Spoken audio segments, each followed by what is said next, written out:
Aniya na ang mga dagkong balita sa Balitang Bisdak karong Biyernes. Habal-habal driver nga college student nanulis ug nanglugo sa babay nga pasahero. Mga taga-Bulhoon mainitong gisugat ang pag-abot sa pulpit panels nga nawa kapin sa 30 ka tuig. Pagpangawat sa bisikleta nga anaa sa simbahan sa Mandawi City nahuli kam. O good news sa mga motorista, laing oil price rollback gilaumang ipatuman sunod simana. Kini ang GMA Regional TV Balitang Bisdak. Maayong hapon, ako si Luan Merondina.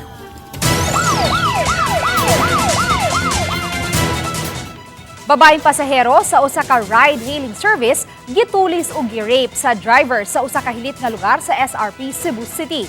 Ang suspect nga usa ka college student niangkon sa krimen ug matud pa nagkinahanglan og kwarta nga ibayad sa iyang tuition. Dugang detalye sa live report ni Alan Domingo. Lan? May pasado alas 3 kadlawon adlaw Huwebes nahitabo ang krimen sa Awaaw ug kasagbutan nga dapit sa may South Road Properties kun SRP sa Cebu City.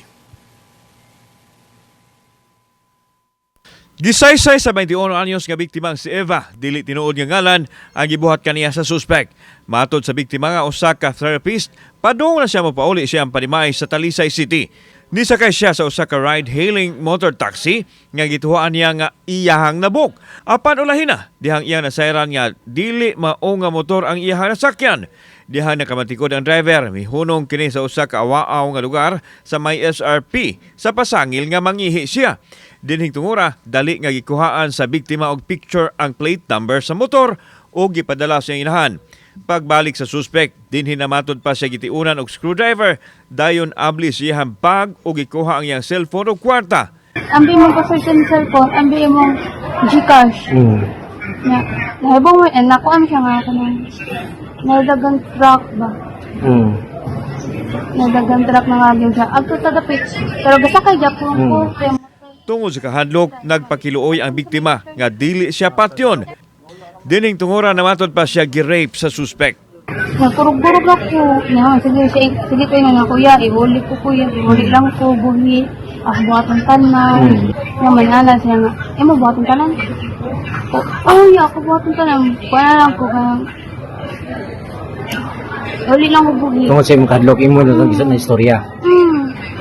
Yaman. Sige, mag-sex ka.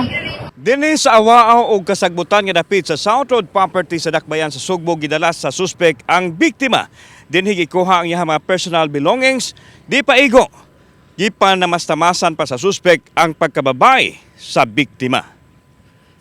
Human sa krimen, gihatod pa sa driver ang biktima haduol sa ilang Pinoy-anan dito sa Talisay City. She reported it immediately to the authorities and then nadakpan yun dayon ang mao nga suspetsado. Na siya karon diri sa Mambaling Police Station naka temporary custody pending the filing of appropriate charges. Natultulan ang suspect sa Trans Central Highway habig na sa Balamban sa tabang sa gi-install nga GPS sa tag-iya sa motor nga giabangan sa suspect. Giangkon sa suspect nga si Lucio, dili tinuod nga ngalan nga nahimo niya ang krimen tungod sa panginahanglan sa bayronon sa eskwelahan. Ang suspect, second-year student sa kursong Electrical Technology. Ang pagkuha sa cellphone o kwarta lang unta ang iyang gitunguha apan natintal siya sa paghilabot sa biktima. Isugot naman sa DJ. Isugot siya nga sa man. Mag-exit. Pag-advantage naman ako. Nakakuhaon na ko lang kwarta kaya wala sa pangalan ko. Kuha na ko yung kwarta kaya need sa China po. Ang kwarta kaya kung puno sa gastos sa eskwelahan. Gipadayag sa suspect nga dako ang iyang pagbasol dungan sa pagpangayo og pasaylo sa biktima kay gusto pa niyang makahuman sa iyang pag-eskwela. Umay ko sa iyo yung mga bungot yun. Hindi ko magawin sa mga bungot. Ginawa ko Desidido ang biktima kinsa adunay live-in partner ug aduna usay 2 anyos nga anak nga pasakaan yun og kaso ang suspect. Samtang andam ang kapuyo sa biktima nga abagan ang iyang partner. Di na siya makagawa siya, sir. Pwede pa lang kanang ibalik to ang kuan, sir, kanang death penalty, sir. Gianda na usab karon sa kapulisan ang mga kasong ipasaka batok sa suspect Samtang gidayeg sa Cebu City Police Office ang Police Station 11 sa mambaling sa dali nga pagsulbad sa kaso. We were able to respond and appropriately and provided the victim with the satisfactory response. May giawhag sa kapulisan sa Dagman Sugbo ang ato mga kaigsuonan labi na sa kababayan nga magmatngon aron dili gyud mabiktima sa ingon ini nga krimen samtang gipaniguro nila nga walay angayang ikaalarma ang ato ang kaigsuonan sa mga inani nga mga panghitabo sanglit adunay mga programa karon ng kapulisan sa pagpatuman sa kahapsay ug kalinaw ug sa paggukod sa mga kriminal. May Daghang salamat, Alan Domingo.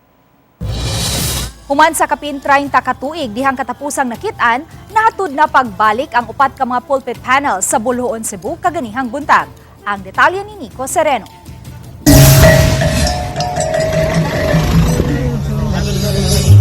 Init ang paghangop sa mga parokyano sa Archdiocesan Shrine of Patrocinio de Maria Santissima. Samtang naghuwat sa pag-abot sa mga pulpit panels, gilingaw sa mga tinunan ang mga parokyano ug mga mulupyo sa lungsod sa ilang mga sayaw.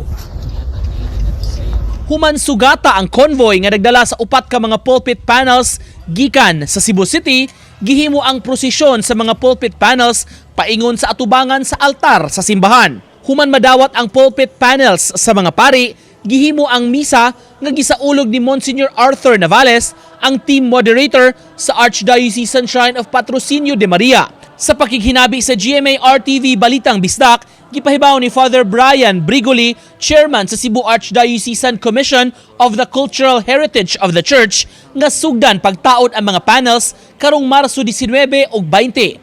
Sa Marso 21 ipahigayon ang Thanksgiving Mass ug unveiling sa nataod na nga mga pulpit panels. Gani sa pagtangtang nato sa replika ato yung gistudyuhan aron mahog ni siya og kanang reverse engineering masayod ta kung sao nato pag-install. We already have the knowledge, we have the confidence nga ato maulit ang mga panels exactly sa mga lugar kung diin gid sila nahimutang.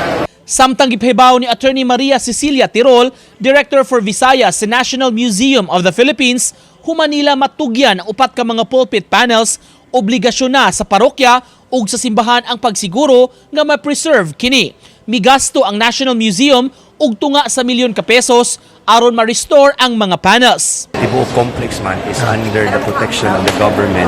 Not only the panels but everything that's inside the church, including the structures in the complex, are all protected by the government. Karon nga hingpit na nga na-turn over, nang hinaot ang opisyal nga ampingan kini nga gikonsiderar nga kabahin na sa National Cultural Treasure.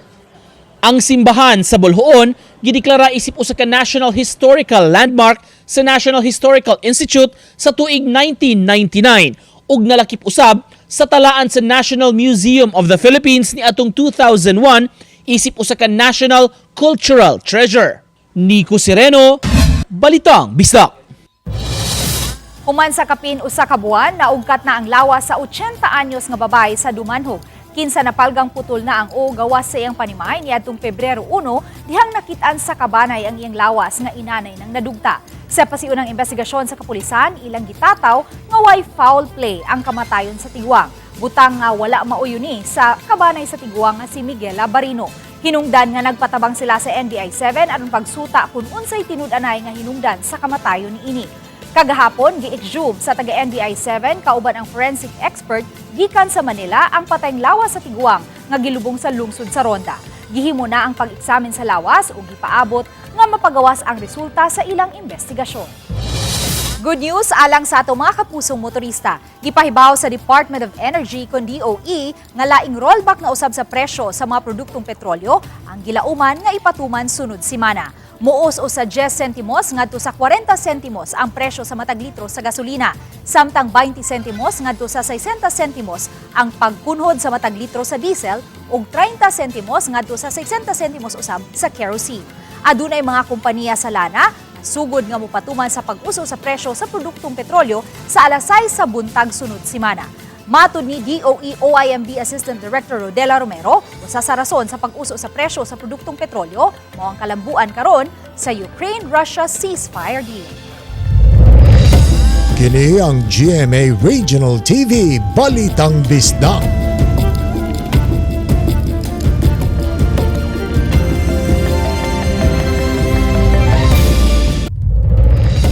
Kini ang GMA Regional TV Balitang Bisdak. Pre-trial proceeding batok kang kanhi Presidente Rodrigo Duterte sa kasong Crimes Against Humanity dito sa nasod sa The Netherlands himuon alas 9 karong gabi oras sa Pilipinas. Anang report ni Nico Sereno. Ikaatubang ni FPRRD ang tulo ka mga babaeng huwes sa ICC alas 9 karong gabi oras sa Pilipinas. Ang kaso nga iyang giatubang nunot sa anti-drug campaign ubo sa iyang administrasyon. Subay sa kagustuhan ni Duterte, i-represent siya sa iyang kanhi Executive Secretary Salvador Medialdea ug sa Office of Public Counsel for Defense. Matod ni Jaja, supporter ni Duterte nga atuan nagtrabaho sa The Hague nga nangandam na sab sila sa pagpakita og suporta sa mga Pinoy nga anaa sa The Netherlands. Samtang gidagsa ang gihimong prayer rally sa mga supporters sa kanhi presidente kagabi. Sa grounds sa Mandaue City Hall ug Heritage Plaza gihimo ang kalihukan nga gitambungan sa gatusan ka mga tawo. Nahimong emosyonal ang uban nga mihandom sa nadangatan sa kanhi presidente ug padayon nga nagampo sa iyang maayong panglawas. Mihimog interfaith prayer sa dapit aron ipangaliya ang kanhi leader sa nasod. Dungan sa panghinaot nga madala siya balik dinhi sa Pilipinas. Gikalipay sa mga nag-organisar nga hakbang nang maisog ang pagpakita sa suporta sa mga tao ug pagpadayag sa sentimiento nila sa mga panghitabo karon sa nasod. Panggawas mo, ipakita kung kinsa ang tinuod nga agalon sa Pilipinas because all government authority resides in the people. We believe in the power of the people, not the people in power. Nico Sereno, Balitang Bisdak. Gisugda na ang pagtrabaho sa kontrobersyal nga clock tower sa Dakbayan sa Mandaue. Gitabuna na karon ang istruktura og scaffolding ug itom nga panapton. Gidisenyuhan usab kini og mga plastic flowers o grass. Alang kini sa formal nga pagsugod sa pagpabarog sa permanente nga structure sa maong dapit. Kahinumduman una nang gipahibaw sa mga city officials nga mock-up ra ang istruktura nga gipabarog niadtong hinapos nga bahin sa 2023. Ug nabantayan nga nagsugod na pagkaguba ang ubang parte niini. Karon makasugod na ang pagtrabaho sa permanent structure nga migamit og lig-on nga mga materyales. Gibarugan sa mga city officials, walay nabayran sa construction sa mock-up o temporary structure.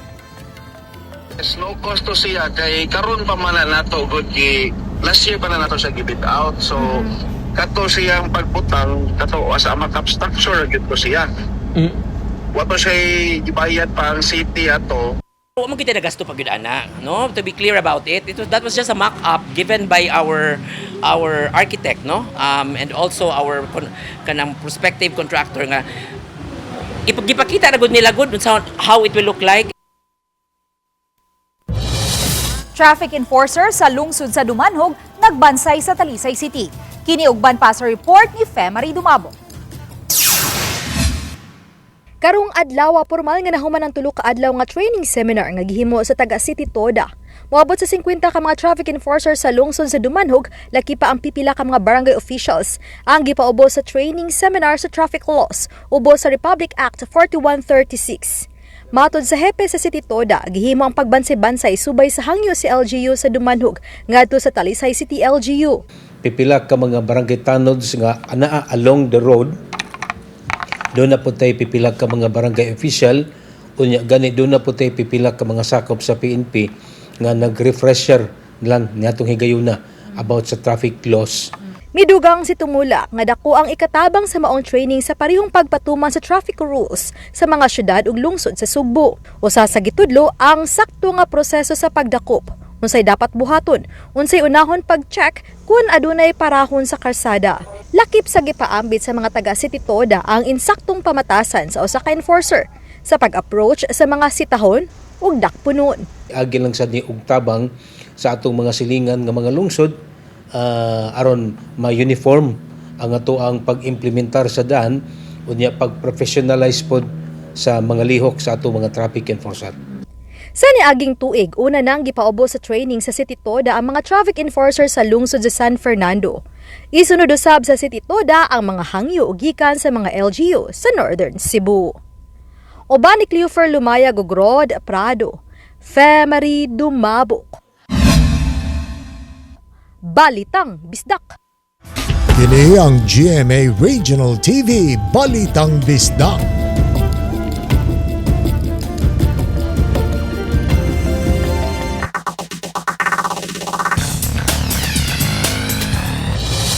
Pagpangawat sulod sa compound sa usa ka simbahan sa Mandaue City, nakuhaan og video. Nunot ni ini gipahimangnuan ng publiko nga dili mo kumpiyansa. Ang detalye nimong balita sa report ni Nico Sereno. Kini ang video sa lalaki nga misulod sa compound sa San Roque Parish sa Barangay Subang Dako. Nahitabo kini hapon ni atong Marso 5, Ash Wednesday. Misulod ang lalaki sa likod sa sakristiya ug dagkutanan. Wala man makita ang pagkuha sa bisikleta, apan makita sa CCTV, nagsakay na siya niini pagawas sa church compound. Ang bisikleta iya sa sakristan mayor sa simbahan nga niadto higayuna anaa sa sakristi nag-andam sa mga misa nga ipahigayon ni anang hapon. Sa kilid sa simbahan, duol sa dagkutanan niya sagad i-parking ang bisikleta. Amo adre kay is open man god. Kay pagkakawatan niya, iya man gihuwat kay mo open man gud dire sa nama magiagyanan palayo dire. Okay. O i-open na 3 dito man siya niagi. Wa siya dito sa Naigwadya. Wala. Matod ni Ibanez, may mga insidente kaniadto sa kawat sa mga simbahan. Maong nag-auhag sila sa mga tao nga dili mo kumpiyansa bisan kun anaa sa compound sa simbahan. Matod niya, doon nagiuban nga mapahimuslanon. Aduna ko ni pipila nga daw nagsimba lang apan nangita radiay og biktima hunon o kawaton. Kana man kuan kawat report kaning mga bags, cellphone dire. Kana bitong manimbahay na may panglawat ibuta lang ang bag. Ini balik wag tang. Muna amo ang style dire kay ako asa sa Kristan mi mo Robin yun ko may ka pangalawat. Tan-aw yun ko. Unay mawa ako na i-keep sa kuan. Na-report na ni Ibanez sa Station 2 ang maong insidente o gi-follow up usab sa MCPO headquarters. Sa impormasyon nga nakuha, gingong taga Cebu City ang suspect. Apan dugang investigasyon pa ang gipahigayon aron sa pag-ila sa suspitsado. Uban ni Marlon Melgazo, Nico Sereno. Balitang Bisdak. Gumikan sa selos, usa ka lalaki ang giingong midunggab sa usa ka minor de edad nga lalaki kinsa nalandig karon sa Cebu City Medical Center. Nahitabo kini pasado alas 9 sa gabi ini adtong Miyerkules sa Barangay Ermita, Dakbayan sa Sugbo. Nahiagom og mga sama dinunggaban sa iyang ulo ug paa ang biktima. Ang sospek misibat human sa krimen nga iyang gihimo. Nagtuo ang sospek nga adunay relasyon ang iyang uyab ug ang biktima maong gidunggab niya kini. Apan matod sa kapulisan, dili na mupasaka og kaso ang biktima ngadto sa sospek. Kini ang GMA Regional TV Balitang Bisdak.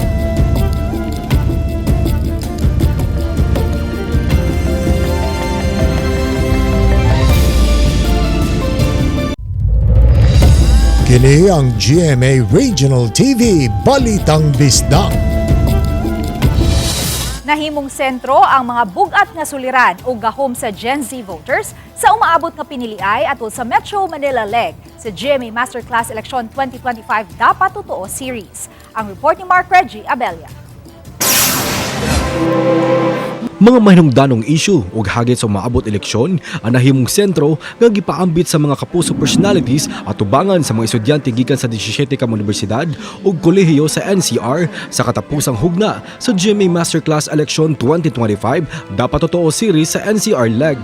Lakip na niini ang soliran sa sistema sa eleksyon sa Pilipinas nga gihimugatan sa award-winning documentaries ug GMA Integrated News Anchor Atom Aurelio. Kung gusto natin makakita ng mga pagbabago, dapat hindi natin tigilan.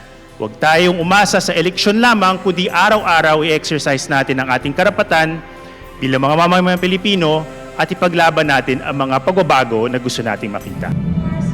Vote buying o vote selling usab ang gihisgutan ni award-winning documentaries or broadcast journalist Sandra Aguinaldo. Don't think that this is not about you or this does not affect you.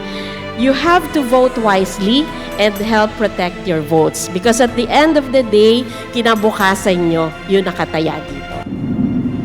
Pinaagi sa mga datos, gipakita usab ni GMA Integrated News Research Senior Manager Karen Mayrina ang gahom sa mga Gen Z voters sa eleksyon kay kini ang kaduhang labing daghan og registered voters nga gisundan sa mga millennials. Pag-evolve usab sa communications technology ang gipaambit ni GMA News Online Editor at Large Howie Severino.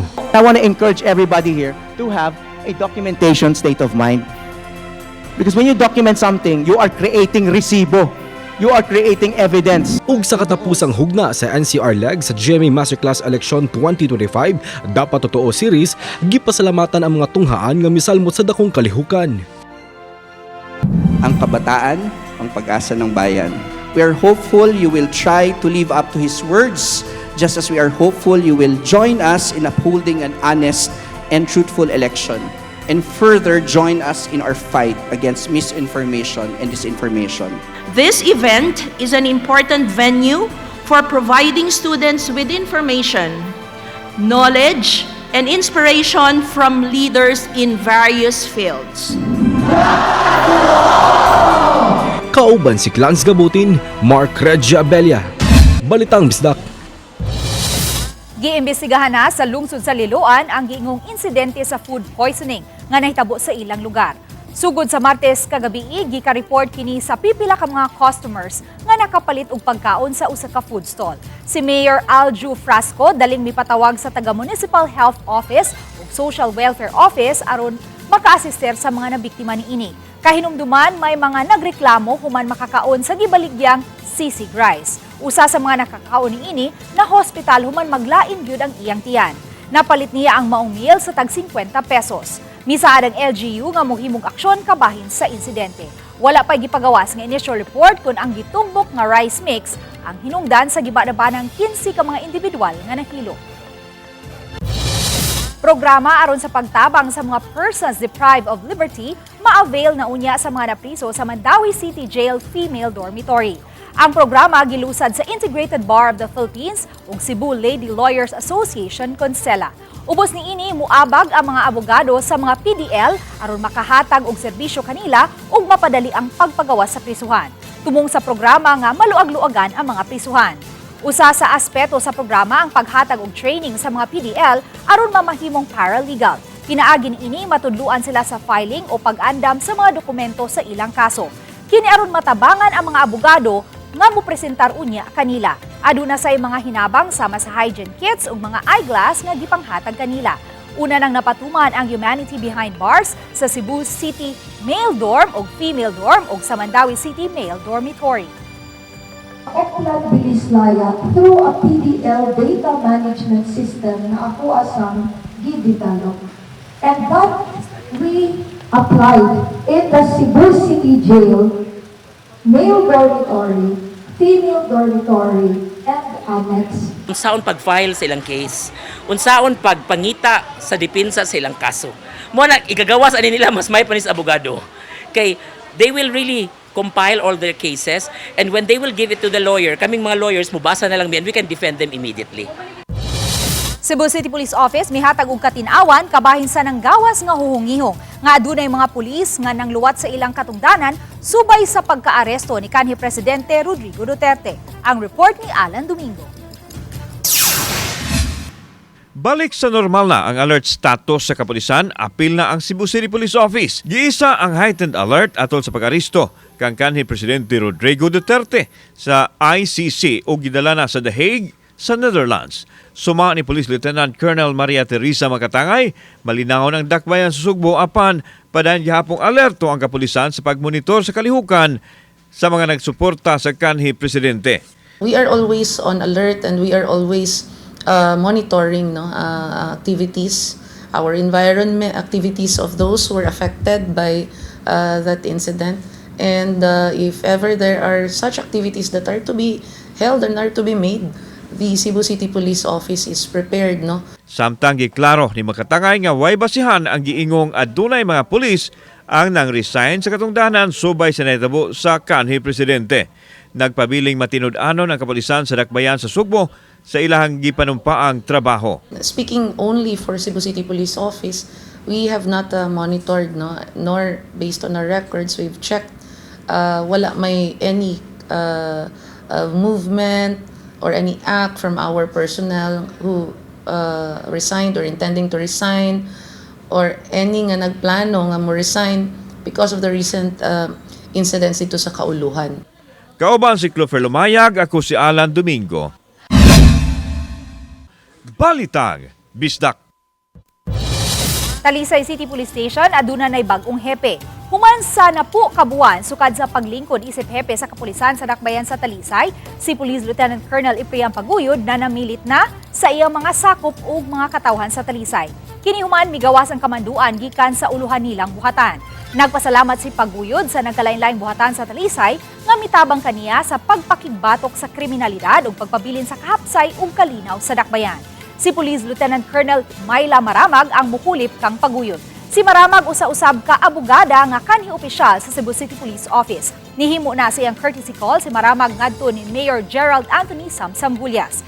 Giubanan siya ni retired Police Major General Patrocinio Comendador Jr. nga mo'y Peace and Order Consultant sa dakbayan. Kami, ang GMA Regional TV Balitang Bisdak, kinatibuk ang puwersa alang sa mas dakong misyon ug mas halapad nga pag-alagad sa nasod. Maayong hapon mga kapuso ug happy weekend!